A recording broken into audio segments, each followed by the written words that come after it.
AP మంత్రులకు శాఖల కేటాయింపుపై కొలిక్కిరాని కసరత్తు, జనసేనకు కేటాయించే శాఖలపై కొనసాగుతున్న చర్చలు. మెగా డిఎస్సీపై జీవో జారీ చేసిన ఏపీ సర్కార్ 16,347 టీచర్ ఉద్యోగాల భర్తీకి ఆదేశాలు.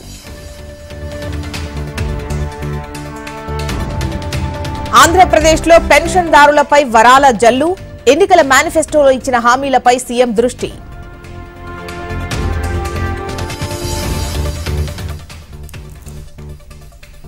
ఈ నెల 18న ఏపీ కేబినెట్ భేటీ, ఈ నెల 19 నుంచి అసెంబ్లీ సమావేశాలు.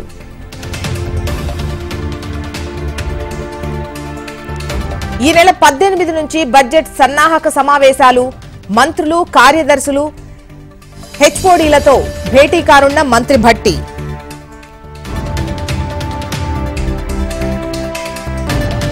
తెలంగాణలో మహిళా శక్తి క్యాంటీన్ సర్వీస్ ఏర్పాటు, 2 ఏళ్లలో 150 క్యాంటీన్లు నెలకొల్పుతామన్న సీఎస్ శాంతికుమారి.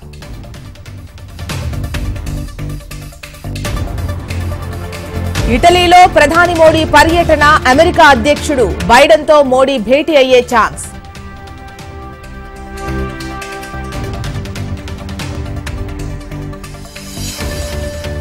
నేడు విశాఖలో కేంద్ర రక్షణ మంత్రి రాజ్నాథ్ పర్యటన, నేవీ ఏర్పాటు చేసిన కార్యక్రమంలో పాల్గొననున్న రాజ్నాథ్ సింగ్.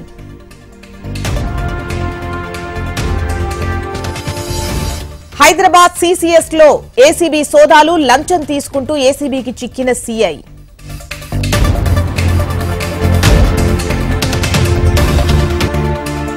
నేటి నుంచి చేపల వేట పునః ప్రారంభం, 61 రోజుల తర్వాత చేపల వేటకు సిద్ధమైన మత్స్యకారులు. కూరగాయల ధరలకు రెక్కలు, ఆకాశాన్నంటిన టమాటో, ఉల్లి ధరలు.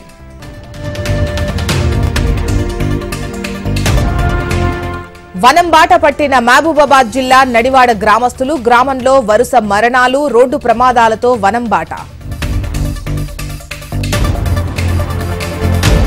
సుంకేసుల ప్రాజెక్టుకు స్వల్పంగా వరద, ఇన్ఫ్లో 1600 క్యూసెక్కులు.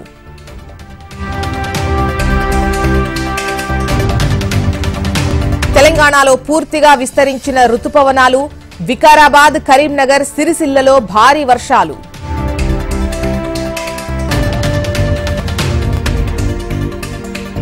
బాలీవుడ్ నటి శిల్పా శెట్టిపై చీటింగ్ కేసు, భర్తతో కలిసి వ్యాపారిని మోసగించినట్టు ఆరోపణలు.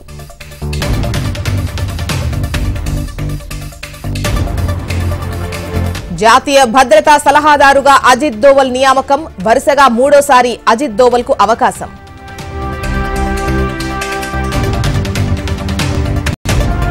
యుక్రెయిన్ కు 4 లక్షల కోట్ల రూపాయల రుణం, కీలక ప్యాకేజ్ కు అంగీకరించిన G7 దేశాల అంగీకారం. విధ్వంసం కేసులో ఇమ్రాన్ ఖాన్ కు ఊరట, నిర్దోషిగా ప్రకటించిన ఇస్లామాబాద్ కోర్టు.